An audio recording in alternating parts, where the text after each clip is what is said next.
हे जे कारखानदार आहेत हे कारखानदार ज्यांची सत्ता असेल त्यांच्या बरोबर असतात.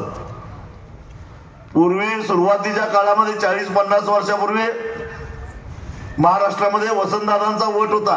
ही सगळी दादांच्या निष्ठावंत अनुयायी.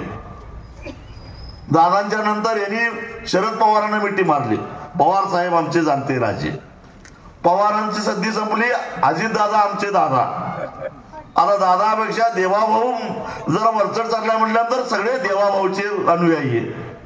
हीच माणसं तीच, पण यांचे देव बदलायला लागलेले आहेत. कारण यांना सत्ता लागते. आणि सत्ता कशासाठी लागते तर हे जे दरोडे टाकतात त्या दरोड्यावर पांघरून घालण्यासाठी यांना सत्ता लागते. हे तुमच्या ध्यानात येणं झालंय. एवढं तरी समजून घ्या. साधं उदाहरण घ्या. या साखर कारखानदारांनी जेव्हा उद्धव ठाकरे मुख्यमंत्री होते त्यावेळी त्यांना तर काय उसातलं काहीच कळत नाही. नेमकं कशातलं कळतंय हाही संशोधनाचा विषय आहे. त्यांना काहीतरी बोलतापा मारून एक शासन निर्णय करायला लावला.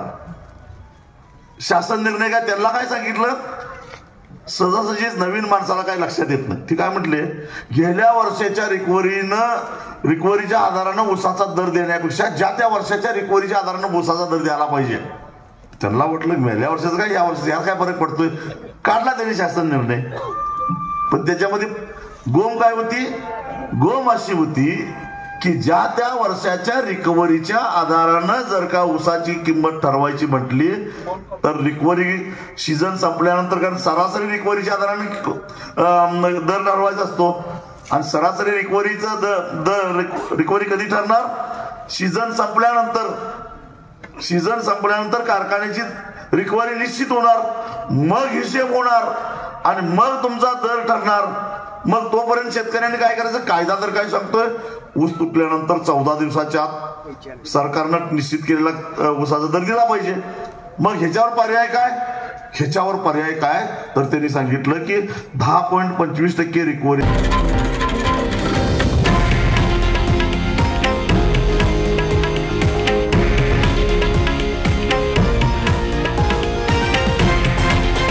हे आहे देशातील नंबर 1 न्यूज नेटवर्क आणि आपण पाहत आहात TV9 मराठी, एकमेव.